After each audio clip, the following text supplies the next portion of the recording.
ele é conhecido por alguns como o texto áureo da Bíblia. Olha que lindo. É o quê? João, coloca ali para mim,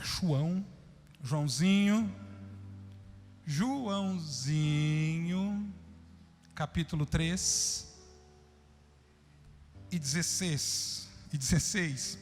Eu quero que você acostume-se com o fato de que eu ministro muito sobre esse texto. Porque não dá para ser quem nós somos ignorando o que está escrito ali. Isso para mim é o apontamento em relação a tanta coisa, principalmente em relação a nós. Por isso, como você conhece muito bem esse texto ali, eu gostaria de no 3 ler junto com você. Pode ser? 1, 2, 3. Porque Deus amou o mundo, que deu, para que não, mas tenha. Amém. Como é que você se sente quando você lê esse texto? Como que você se sente quando você lê esse texto? Não é possível que algo tão grande assim não cause nenhuma sensação em você. A pergunta é: como você se sente quando você lê esse texto? Eu fiz essa pergunta hoje de tarde em formato experimental para algumas pessoas que estavam próximas, porque eu estava refletindo sobre essa palavra, e eu recebi 3 perguntas. Uma delas, aliás, 3 respostas, e uma delas é minha. Diz: como é que você se sente quando você lê esse texto? A primeira pessoa diz assim: eu me sinto amada. Era uma mulher. Eu me sinto amada. De fato, sim. Porque a primeira camada desse texto trata especificamente o sentimento de Deus com você. Pessoas que têm uma necessidade excessiva de sentimentos voltados para si, deveriam estar satisfeitos com João 3,16. Se ninguém nunca falou eu te amo, se daqui para frente você nunca ouvir mais, todas as vezes que você precisar, João 3,16 está dizendo isso. É o Deus Todo-Poderoso tratando com toda a importância que se deve dar àqueles a quem Ele amou. A segunda pessoa disse assim: eu me sinto privilegiada. De fato, irmãos, é muito privilégio para pouca gente, se tratando de quem nós somos. É o Deus Todo-Poderoso com sua plena ação, mediante a toda a sua logística em atuação, te privilegiando. Você é privilegiado. Como você é. A terceira pessoa aí foi eu. Sabe como que eu me sinto quando eu leio esse texto? Eu me sinto salvo. Salvo. Gente, o gosto, a salvação, ela tem gosto, ó. Ela não é inodora nem insípida. Ela tem gosto. A salvação tem gosto. E a Bíblia diz que o seu sabor produz-se no espírito e na alma. Eu me sinto salvo. Salvo do quê, pastor? De mim mesmo, do mundo, dos outros, do diabo, do inferno. Salvo. Isso produz no meu coração tão grande esperança, que eu posso estar diante de um momento crucial da vida, ou até mesmo da morte, e saber que o maior de tudo não é o livramento da morte, mas é a salvação depois dela. Eu me sinto salvo quando eu leio esse texto. Mas quando eu olho para quem citou, e quem o disse foi Jesus, eu faço uma outra pergunta: Como que você acha que Jesus se sentiu quando ele citou esse texto? Porque a superficialidade da interpretação nos faz com que nós enxerguemos somente nós ali dentro. É eu salvo, é eu amado, é eu privilegiado, é eu abençoado, é eu enriquecido, é eu prosperado, é eu curado, é eu não sei o quê. Mas ali não está dizendo só a respeito de mim sendo salvo. Ali também está dizendo a respeito de Jesus sendo entregue. Como é que Jesus se sentiu quando ele disse assim: porque Deus amou você com tanta grandeza, com tanta profundidade, que ele me entregou à morte para que você fosse salvo. Como que Jesus se sentiu?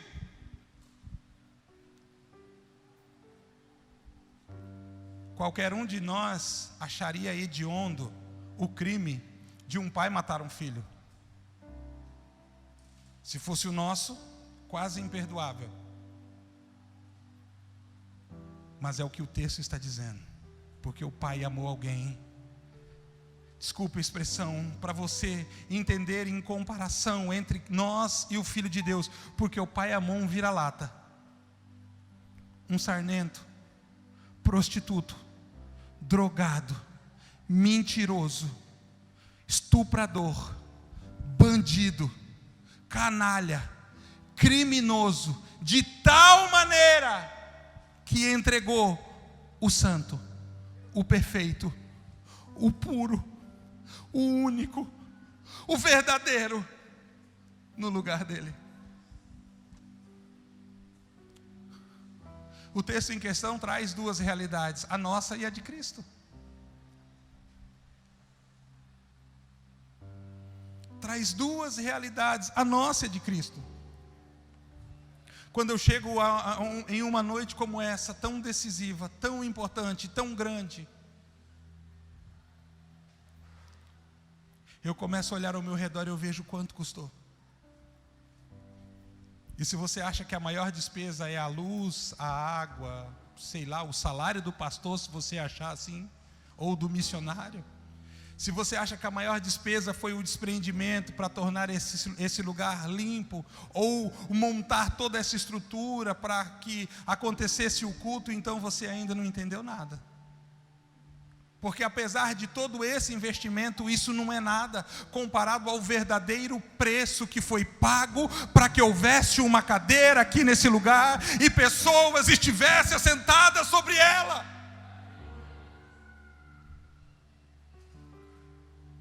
Eu sei que há valor, todo o seu empenho, todo o seu esforço, todo o seu sacrifício para estar aqui. Eu sei que pessoas romperam com a preguiça, outros com a enfermidade, outros com a indiferença, outros com a incredulidade. Eu sei que pessoas estão aqui essa noite porque venceram a adversidade, porque houveram barreiras para que eles não estivessem, mas eles superaram e estão. Mas eu quero que você entenda que antes de você pagar qualquer preço, um preço muito mais alto, muito mais caro, foi pago. Algumas pessoas não se dão conta de que todo o nosso esforço é o mínimo. O máximo do nosso esforço é o mínimo. E Ele, Cristo Jesus, sempre opera no seu máximo.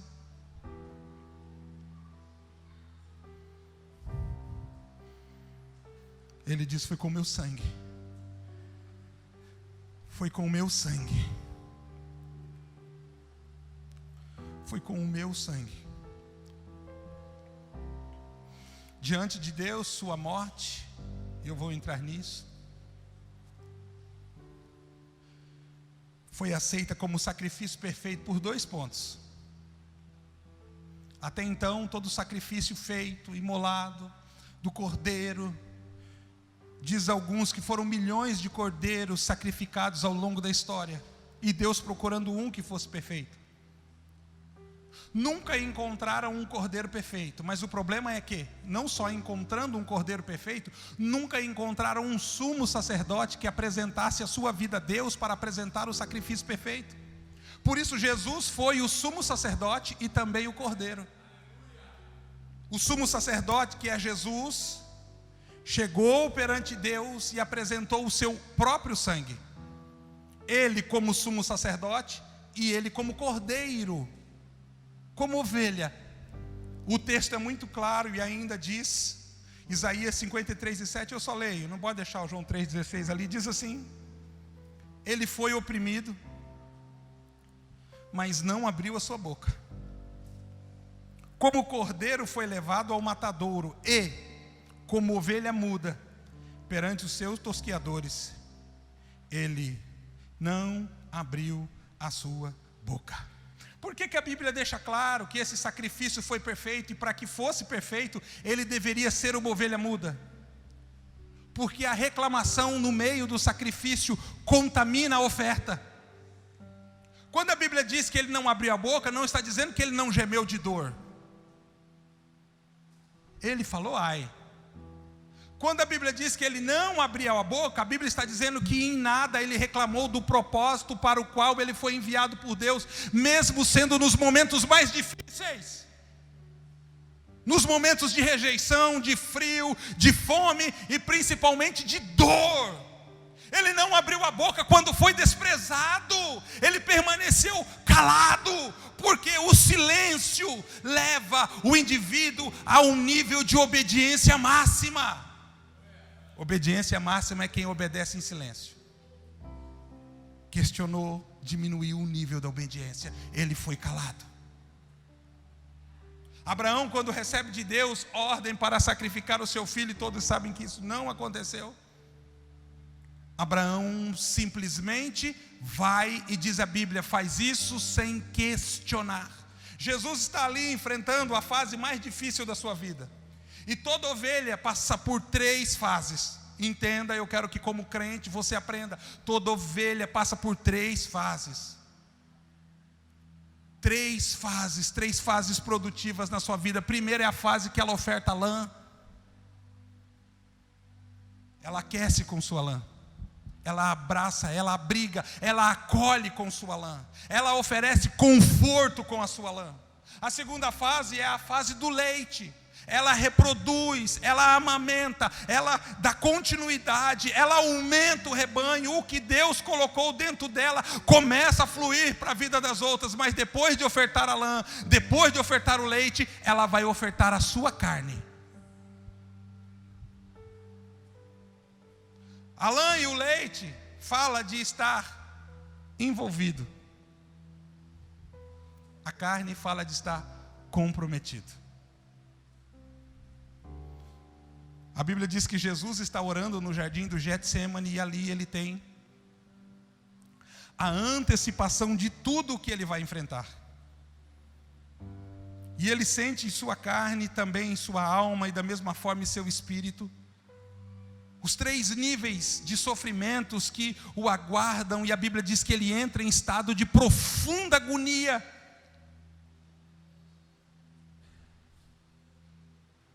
E enquanto ele está lá em estado de agonia, a Bíblia diz que um dos seus discípulos, Judas, deixa eu te explicar, talvez Judas fosse o parente mais próximo de Jesus, porque Judas é um nome que tem por derivação Judá, e Jesus vinha da tribo de Judá.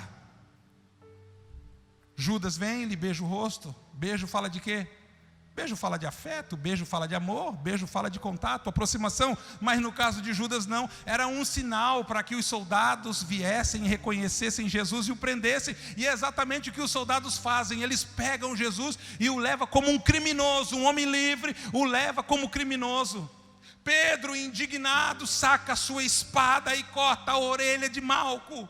Aquilo poderia causar um grande incidente, porque é um cidadão judeu atacando um cidadão romano. Jesus, para abafar o caso, para amenizar a situação, faz a primeira cirurgia plástica, pega a orelha e coloca no lugar. Jesus é levado. Naquela noite ele é levado até o sumo sacerdote. Pastor, por que ele foi levado ao sumo sacerdote? Porque sacrifício nenhum, de acordo com o livro de Levíticos, poderia ser apresentado a Deus sem que passasse pela supervisão do sumo sacerdote. O sumo sacerdote olha para Jesus e diz assim: por um acaso tu és o Cristo? Ele fica calado. A Bíblia diz que um soldado romano que está ali naquele lugar, anda em passos largos na direção de Jesus e lhe bofeteia o rosto. Enquanto Jesus está lá dentro, Pedro está lá fora, negando. Enquanto seu rosto é esbofeteado, Pedro está lá fora. Alguém passa por Pedro e diz: eu acho que você andava com esse Cristo. Pedro diz: sai para lá, jacaré, estou fora, nem conheço. Um outro diz: mas você fala igual ele, você deve ser Galileu. Que Galileu que eu nem o conheço. A Bíblia diz que Pedro faz isso 3 vezes. E eu fico pensando, quando Jesus, a força, é levado para fora daquele lugar, Jesus passa e cruza os olhares de Pedro. Jesus tinha dito recentemente que Pedro negaria. Jesus é levado, Jesus é preso. Pela manhã Jesus é entregue a Pilatos. Pilatos exercia um tipo de poder sobre aquele lugar de decisão. Embora a esposa de Pilatos o avisasse: muito cuidado com as decisões que você toma, porque você pode escolher algo errado. Pilatos, sendo o dia que era, coloca Jesus diante da multidão. Qual multidão? A que ele curou, a que ele restaurou, a que ele ressuscitou, a que ele libertou, a que ele alimentou. E do lado de Jesus coloca Barrabás. Pilatos diz: pela tradição, todo ano um é preso e um é crucificado. Um alcança misericórdia e o outro cai debaixo de desgraça e maldição. E a decisão sempre recai sobre os ombros do povo. Vocês julgam quem vocês querem soltar e quem vocês querem preso. Excitado pelos sacerdotes, a multidão grita: crucifica o Cristo. Solte Barrabás, crucifica o Cristo. Solte Barrabás, crucifica o Cristo. Pois é exatamente isso que acontece. O ladrão Barrabás, revolucionário, criminoso, assassino, é solto. Cristo Jesus, Jesus Cristo é levado a um lugar onde ele começaria a receber a sua sentença. E eu pergunto: pelo quê? Pelo quê? Ele sabia quando ele disse, João 3,16, para que todo aquele que nele crê não pereça, mas tenha vida eterna. Ele sabia que essa salvação não seria de graça. Alguém teria que ser condenado no nosso lugar para que nós fôssemos salvos. O prendem sobre um tronco. Soldados com um chicote em suas mãos chamado azorrague, que tinham 8 tiras de couro, e sobre as pontas das 8 tiras de couro, 4 tinham chumbo amarrado, outras 4 ossos de carneiro quebrado. Chumbo e osso de carneiro, para que o osso de carneiro desfacelasse a carne, enquanto batesse, cortasse, mutilasse, e chumbo para que o chumbo entrasse dentro da carne, e quando puxasse o chicote, parte da carne viesse junto. Ele é chicoteado muitas vezes. Suas costas, seu rosto, seus braços, suas pernas. Se não bastasse, a coisa mais ignominiosa, vergonhosa para um judeu é sua nudez. E a Bíblia diz que ele fica nu perante todos até o final da crucificação. Guarde o que eu estou falando, nu até o final da crucificação. Alguém tece uma coroa de espinhos, coloca em sua cabeça, e com uma cana empurram aqueles espinhos para que entrem em uma das partes do corpo mais sensível, chamado couro cabeludo. Até o final da crucificação, a cabeça de Jesus ficou inchada de forma desproporcional. Soldados agora, vendo ele desfacelado, caído, todo mutilado, se dobram diante dele e começam a blasfemar, dizendo: salve o rei dos judeus, salve o rei dos judeus, salve o rei dos judeus. Enquanto outros soldados chegam com uma cruz e colocam sobre o seu ombro e dizem: vamos, carregue essa cruz. como um boi carrega uma canga, eles colocaram aquele madeiro sobre. E você pergunta, pastor, quanto é que custou? Quanto que pesou aquela cruz? Toda mentira que já foi dita por nós. Todas as vezes que nós prostituímos, enganamos, roubamos, cada um dos pecadinhos e pecadões que foram cometidos por cada um de nós estava embutido naquela cruz que ele carregou sobre os seus ombros. Todas as vezes que nós somos inconsequentes, irresponsáveis, todas as vezes que nós não temos compromisso com Deus, todas as vezes que nós falhamos com o propósito, todas as vezes que nós somos negligentes, estava sobre o ombro dele. Por isso a cruz foi pesada.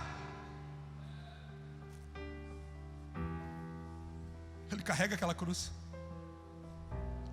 pela via dolorosa, de dentro para fora da cidade.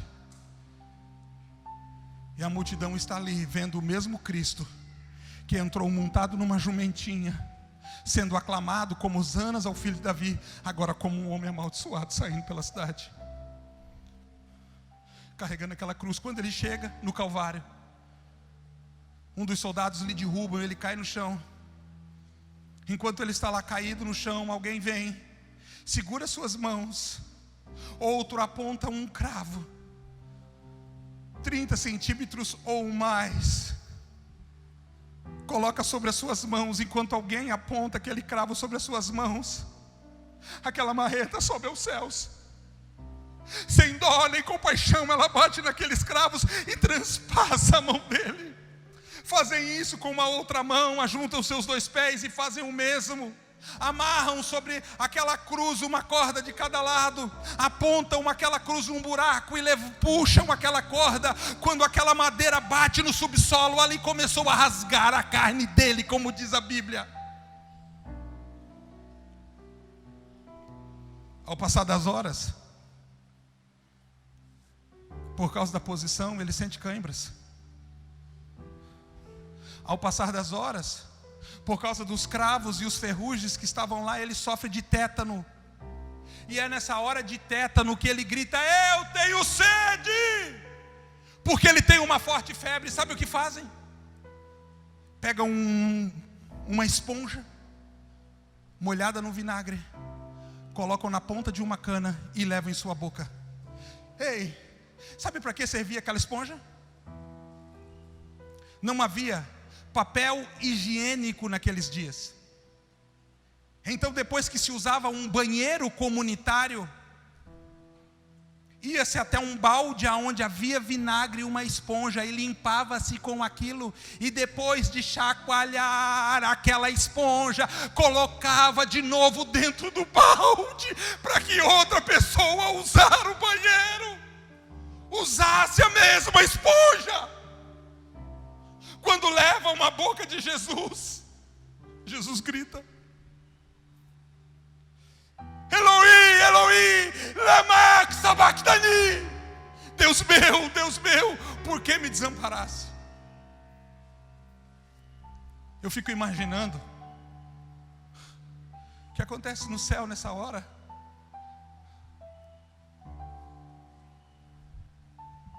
O que acontece no céu nessa hora? Se houve um dia que houve silêncio no céu, foi quando o Filho de Deus gritou. Aquele dia o céu ficou em silêncio. Eu fico imaginando as miríades de anjos, os milhares de anjos que o Senhor Deus tem à sua disposição, todos olhando para Deus, esperando Deus fazer um gesto só, para eles descerem na terra e destruir tudo, e resgatar Jesus. Mas Deus, por amor a você, irmão, para você estar aqui hoje, para que você fosse salvo, para que o seu nome fosse escrito no livro da vida, para que você tivesse o Espírito Santo, para que você tivesse decisão de se vem ou não vem na igreja. Sabe Deus?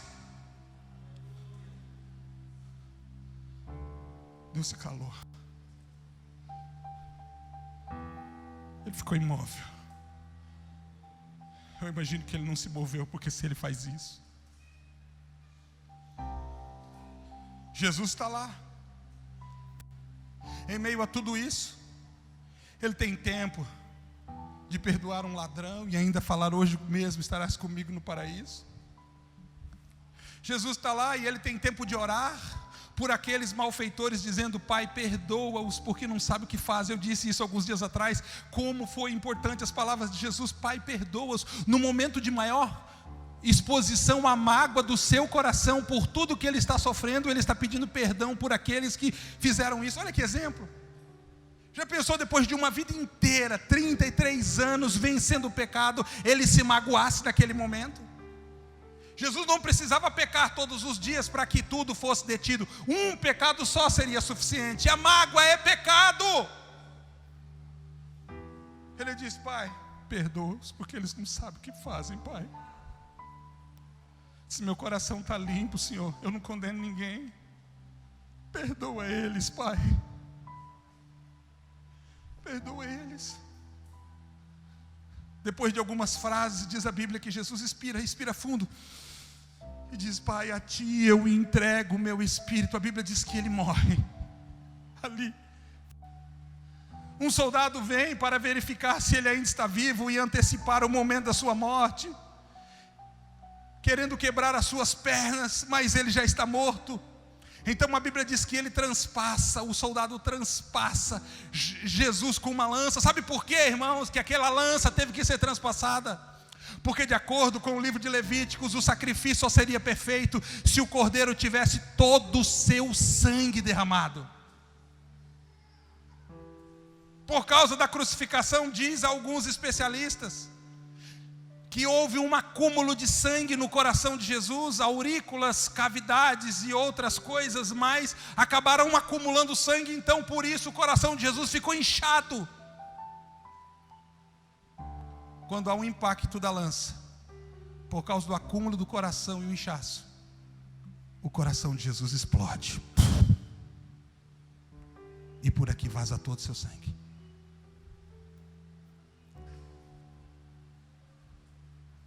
Há uma confusão no cosmos. Terra, céus, universo entram em parafuso, porque é a primeira vez que um homem sem pecado morre. A morte não podia tocar em um homem assim. A Bíblia diz que os céus escurecem. Aqueles que estavam ali colocam a mão na cabeça e dizem: o que fizemos? Certamente era um santo varão esse, o que fizemos?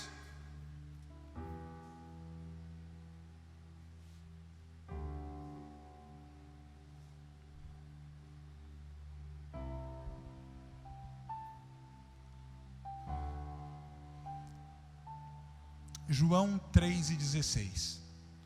Porque Deus amou o André, a Simone, a Thaís. Porque Deus amou o Igor, o Jair, o Deodato. Deus amou o João Júnior. Porque Deus amou o Salésio. Porque Deus amou o Johnny. Porque Deus amou o Lucas. Deus amou o Léo. Deus amou a Grazi. De tal maneira que deu o seu Filho unigênito. Porque Deus amou o Vitor, porque Deus amou a Suelen, porque Deus amou a Mari, porque Deus amou o Luan, porque Deus amou a Isabelle, de tal maneira,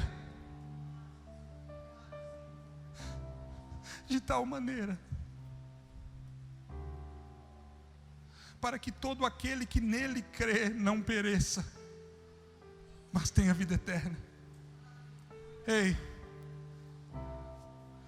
a passagem para o céu é a passagem mais cara de viagem que já foi paga. A passagem para o céu é tão cara,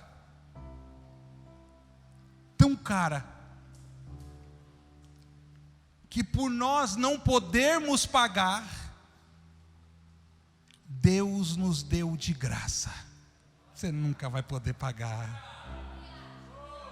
Isso é graça, isso é graça, isso é graça. Ele nos deu de graça. O Bruno nunca vai poder pagar uma passagem dessa. Então pega, meu filho, toma, você não pode pagar. Pega, Aníbal, pode, pega, você não pode pagar.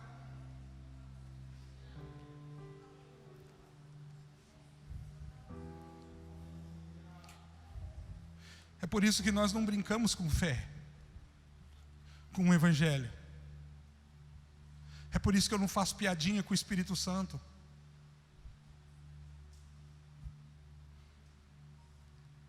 Com o meu ofício como pastor. É por isso que nós não podemos vacilar como igreja. Porque você está sentado em uma cadeira que custou o sangue do Filho de Deus. Você está pisando num lugar que custou o sangue do Filho de Deus. Amados, é isso que ele quis dizer, quando ele diz assim: olha, esta aqui é a aliança no meu sangue. É isso que ele quis dizer: todas as vezes que beberdes deste cálice, fazei isso em memória de mim.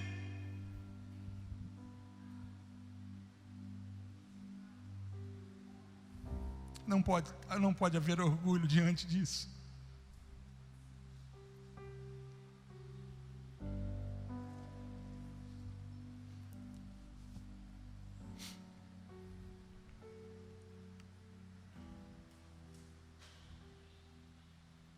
Amado, eu que assunda camantusa caia te coma na calabaçu e abacanture becama machura bacai.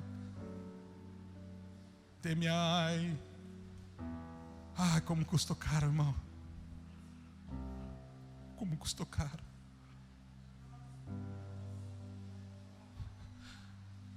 Como custou caro.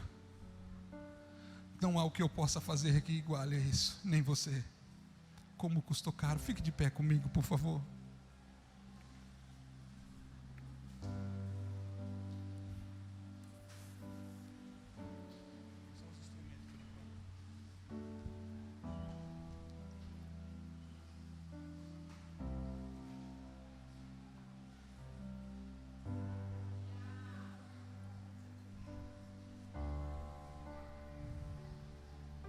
Sim, ele morreu.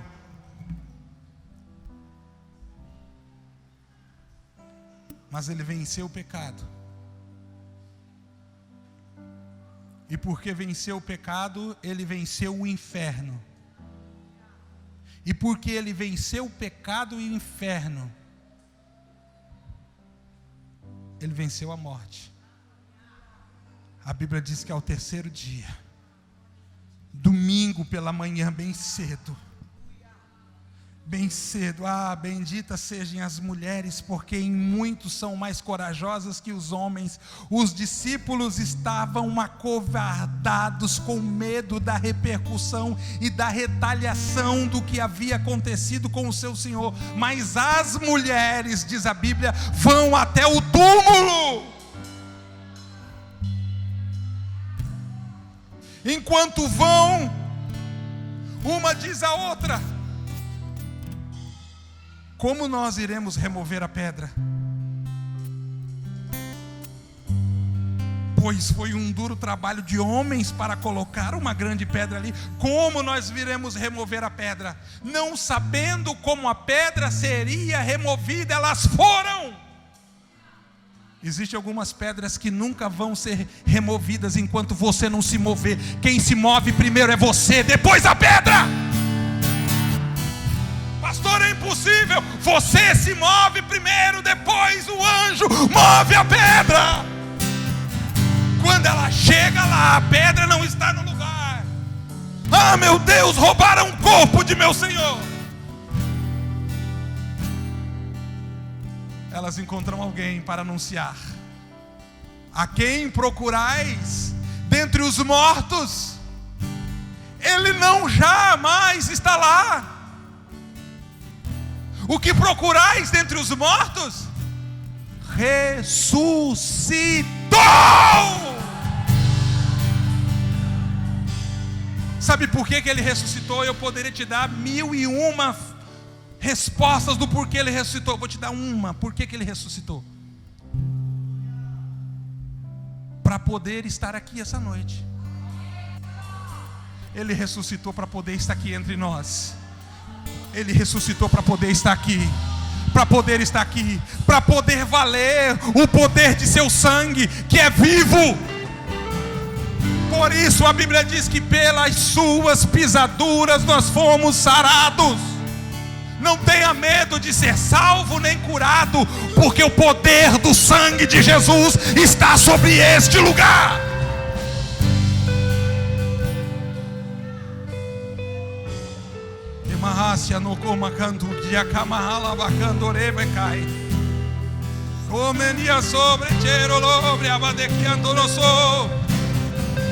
Eu quero orar por pessoas essa noite. Como eu preciso. Pessoas que estão enfermas, pessoas que precisam ser curadas, pessoas que não sentiram ainda em seu coração a alegria da salvação, pessoas que precisam renovar a sua aliança com Deus, pessoas que precisam reafirmar o seu compromisso. Eu quero orar por pessoas. Vem aqui, amado, vem aqui para nós orarmos juntos. Pastor, daqui a pouco nós vamos tomar Santa Ceia. Sim, não é só pão, irmão. Não é só pão. Não é só suco de uva, fruto da videira. A simbologia que isso traz nos torna um só em Cristo. Ele disse: aquele que comer da minha carne, aquele que beber do meu sangue, este é um comigo. Como da mesma forma, aquele que não come da minha carne, aquele que não bebe do meu sangue, esse não tem parte comigo. Eu quero orar por pessoas, por favor.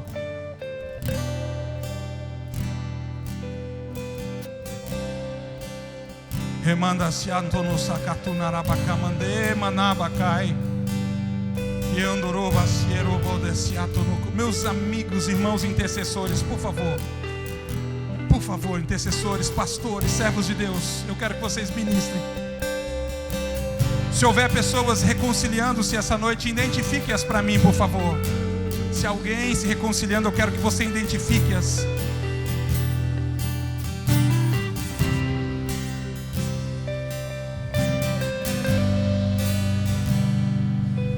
Que damanso.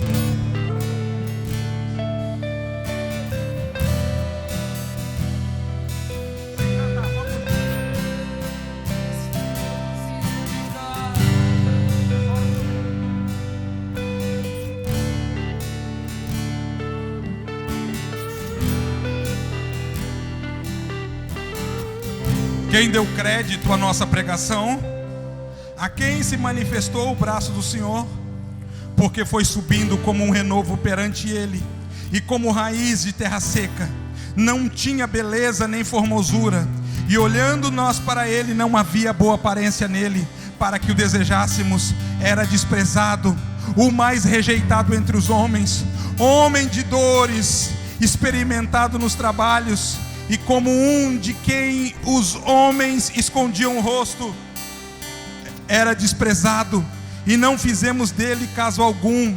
Verdadeiramente ele tomou sobre si as nossas enfermidades, e as nossas dores levou sobre si. E nós o reputávamos por aflito, ferido de Deus, oprimido. Mas ele foi ferido por causa das nossas transgressões, e moído por causa das nossas iniquidades. O castigo que nos traz a paz estava sobre ele, e pelas suas pisaduras fomos sarados. Todos nós andávamos desgarrados como ovelha, cada um desviava-se pelo caminho, mas o Senhor fez cair sobre ele as nossas iniquidades, a iniquidade de todos.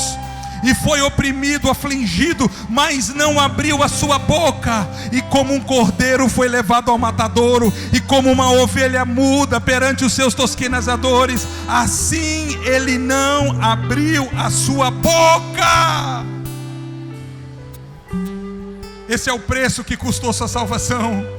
Esse é o preço que custou a sua salvação. Você é cheio do Espírito Santo por causa disso. Se você não é, você deveria ser, porque o preço está pago. Esse é o preço que custa ter um casamento restaurado, uma família restaurada. Esse é o preço, esse é o preço.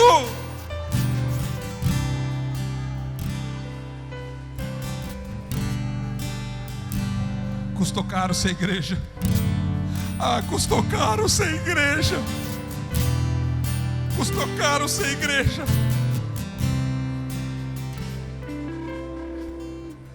Uma das coisas mais lindas que eu olho em Jesus, missionária Sueli, é a forma que ele fala de seu pai. Aí hoje eu estava lembrando, eu estava chorando, porque quando ele falava assim, ó, meu pai, gente, que pai maravilhoso, o meu pai me enviou. Quanta alegria nesse coração em cumprir um propósito tão duro. A Bíblia diz que ele sofreu morte de cruz, a pior morte que havia. Meu pai,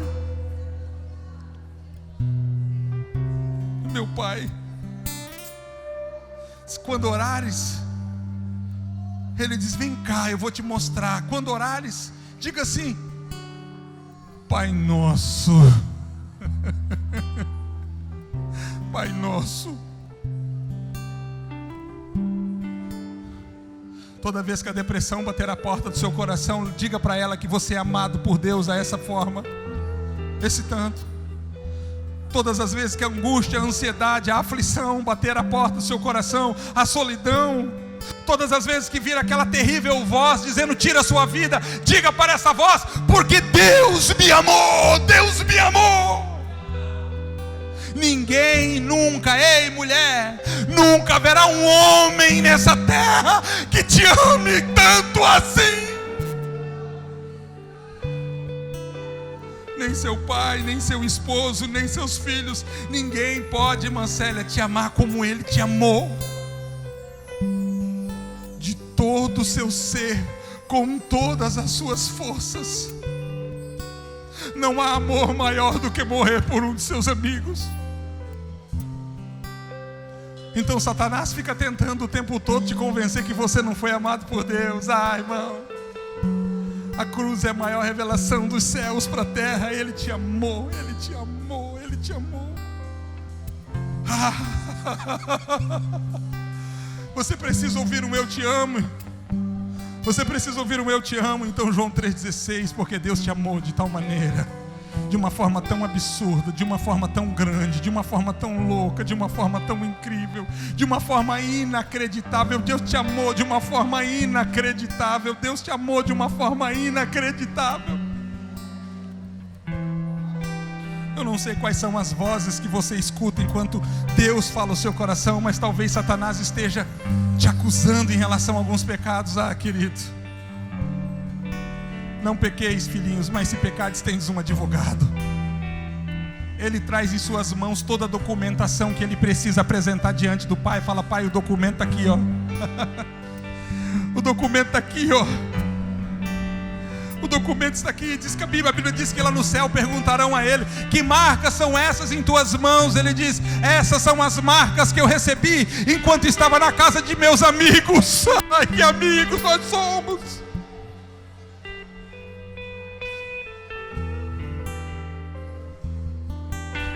Que onto sou maracanduri bricanturi brichara probodonosai minosotrotai ene sobre a ene cai Shemendrolo santo ne chokora paciendo nos te cai te comanai rabasiabaduna cai. Eu creio no Evangelho. Embora para muitos loucura, para mim, Senhor, poder de Deus, poder de Deus, poder de Deus. Poder de Deus, poder de Deus, poder de Deus, poder de Deus, poder de Deus. Eu creio na tua palavra, que é eficiente, eficaz em todo momento, especialmente nesse agora. Senhor, nós não abrimos mão da mensagem da cruz. Eu não quero saber se está ultrapassada, se é obsoleta, se é pouco pregada. Com a mensagem da cruz nós declaramos: Maranata, ora vem, Senhor Jesus. Porque é poder de Deus. Sobre a mensagem da cruz, eu creio que pessoas estão sendo curadas nesse lugar agora. Pessoas estão sendo curadas neste lugar agora. Me escute: ossos, nervos, pele, sangue, células, órgãos, alma. pelo poder do nome de Jesus, toda infecção, toda inflamação de ordem viral ou bacteriana, de ordem genética ou hereditária, toda enfermidade em sua alma, seja ansiedade, seja aflição, seja angústia, seja depressão, seja insônia, bata-se em retirada, porque Ele tomou sobre si o seu sangue, o seu sacrifício é a nossa garantia de vitória. Nós nos apropriamos, nós nos apoderamos, nós possuímos, nós pegamos, nós tomamos aquilo que foi conquistado na cruz, aquilo que foi conquistado na cruz. Ser livre, seja livre, alma, seja livre. Depressão, vai embora. Estou mandando pelo poder do nome de Jesus, vai embora.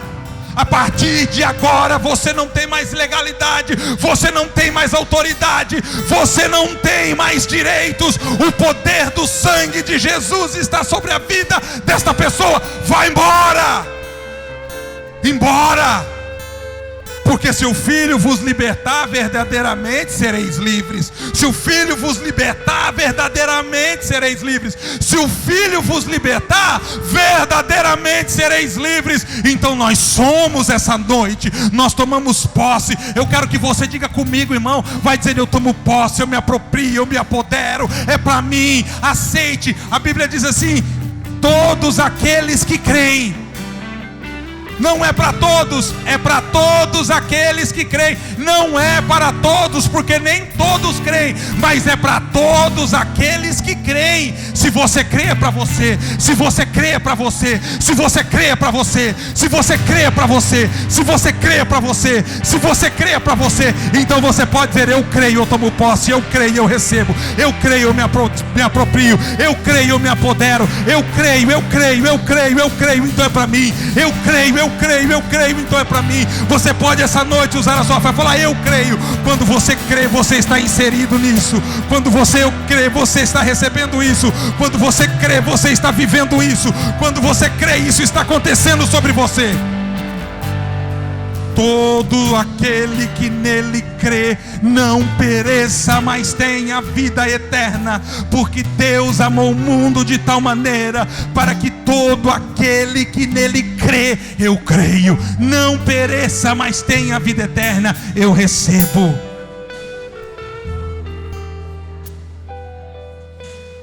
Que bachurra yamanda kandori bachura bacai. Repassou que tá na catocei.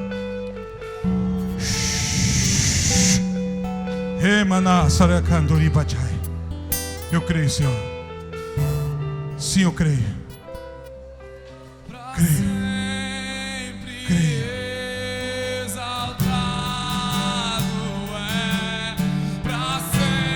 Creio.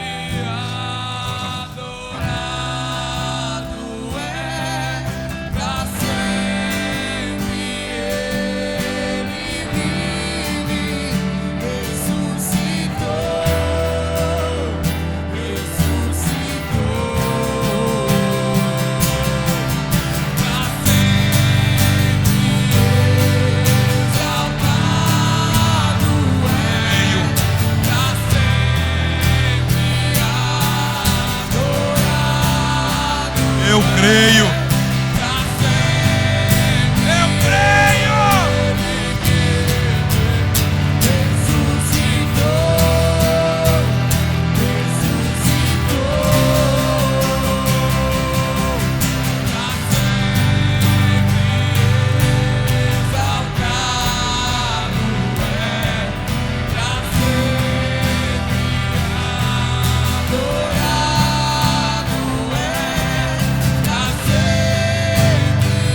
O coral, por favor, irmãos. Cadê o coral? Venha cá, por bondade. Tome seu assento, igreja. Venha cá, coral. Aleluia. Que mahanda Yesu kamana kanture bede makai.